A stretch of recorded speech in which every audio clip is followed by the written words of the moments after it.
Why are F1 tires so smooth? At first glance, it feels wrong. You look at a Formula 1 car flying through corners at 300 kilometers per hour on tires that are completely bald. No tread, no grooves, nothing you'd see on a road car. It looks dangerous, it looks unfinished. But in F1, that smooth rubber is no mistake. It's one of the sport's greatest performance secrets, because every centimeter of tire that touches the asphalt is a chance to go faster. This isn't about looks. It's about grip, chemistry, temperature, and milliseconds that decide races. Let's break down exactly why F1 tires are built this way, and why nothing else compares. What makes F1 tires so smooth and so fast? F1 tires are smooth because they're optimized for one condition: maximum grip on dry asphalt. A treaded tire, like the one on your car, has grooves to channel water and prevent hydroplaning, great for rainy roads. But in the dry, those grooves reduce how much rubber actually touches the road. Less contact means less grip. F1 slicks ditch the tread to maximize the contact patch.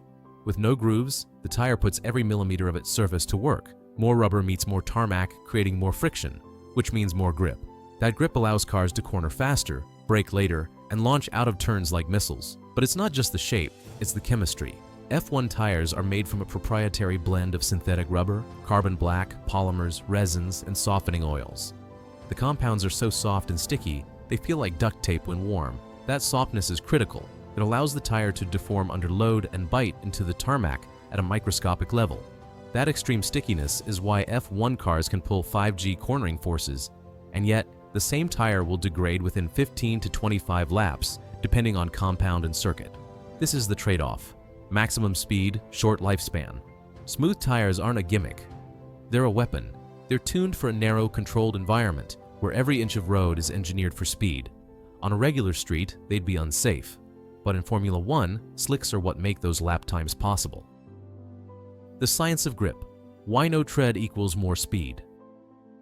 Grip in F1 doesn't just come from engine power or aerodynamic downforce. It starts at the contact patch, the 4 tiny areas where the tires touch the road. That's where everything happens. The grip you need to survive a high-speed corner is generated in that rubber-to-asphalt handshake. Slick tires are completely smooth to maximize the surface area touching the track. It sounds simple, but the effect is enormous. The more area in contact, the more friction you generate. And friction is what lets you brake harder, corner faster, and put more power down without sliding. Now imagine if those tires had grooves.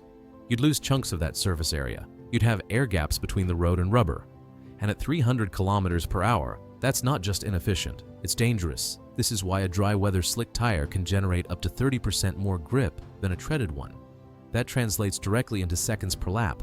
A slick tire on a bone-dry track can be 3 to 5 seconds faster per lap than a wet tire, even before accounting for downforce. So yes, it's radical, it's even counterintuitive. But F1 isn't about what works for your daily commute.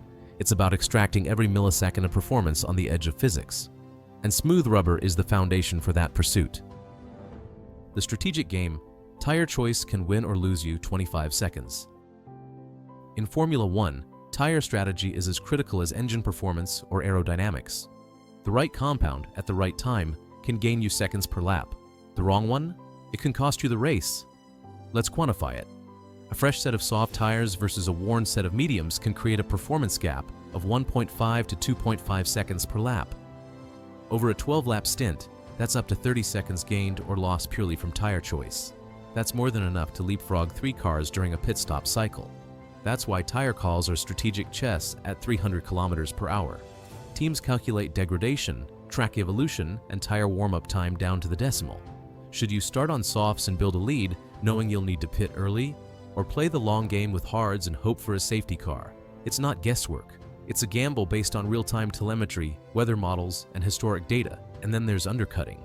If your rival pits first and gains fresh grip, they'll be 2 seconds faster per lap than you for the next 2 to 3 laps. That's enough to undercut your position even if they were behind. So do you react instantly? Stay out longer and risk it? These decisions aren't academic. They decide world championships. Just ask Lando Norris in Russia 2021. One wrong tire call in the rain turned a sure win into heartbreak. Tires aren't just rubber. In F1, they're currency. The team that spends that grip most efficiently wins the war. Compound differences, soft versus medium versus hard, and why it matters. Every F1 race weekend, Pirelli brings 3 dry weather compounds, soft, medium, and hard, labeled red, yellow, and white. Each one balances speed and durability differently, and choosing the right one can make or break your race. Softs offer the most grip, but degrade the fastest. On high degradation tracks like Barcelona, a soft might only last 12 to 15 laps before performance falls off a cliff. But during those laps, you're often 1 to 1.5 seconds faster per lap than a car on hards. Mediums are the middle ground, good grip with better durability. Teams often use these to extend stints without sacrificing too much pace. They might run 20 to 30 laps, depending on the track. Hards are the marathon runners, less grip, but they can go long. Sometimes 40+ laps. They're slower by around 0.8 to 1.2 seconds per lap, but they give you strategic flexibility, fewer pit stops, longer windows, and better durability if track temps spike. But it's not just speed, it's about how these tires behave under stress. Softs heat up quickly, but overheat fast.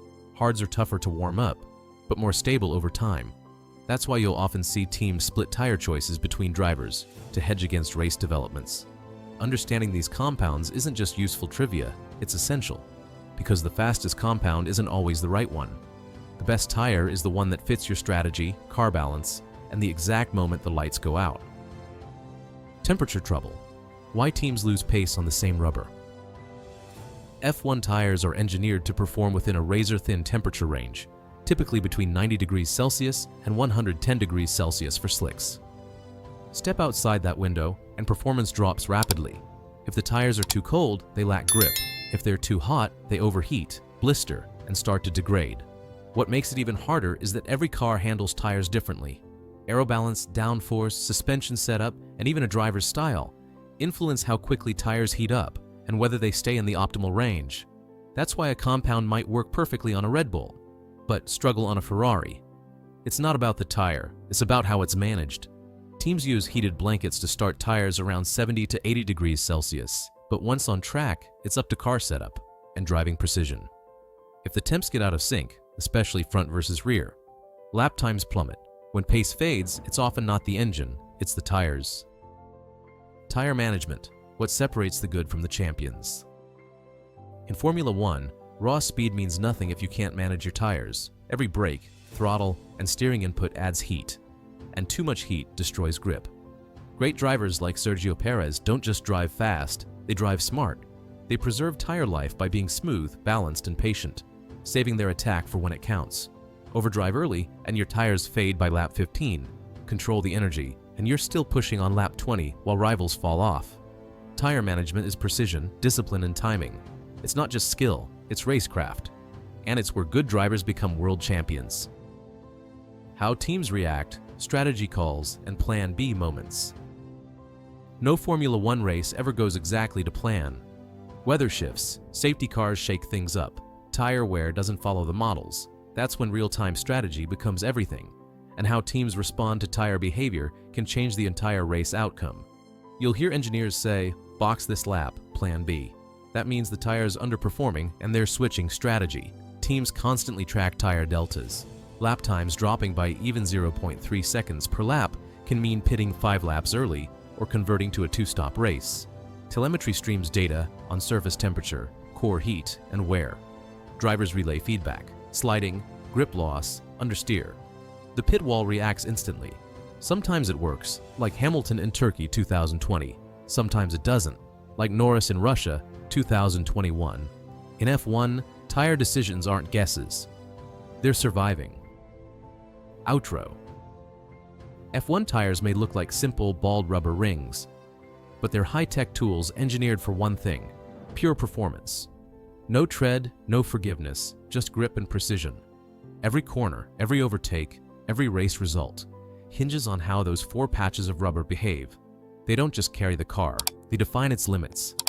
In a sport where milliseconds matter, the tire isn't just part of the machine, it is the difference.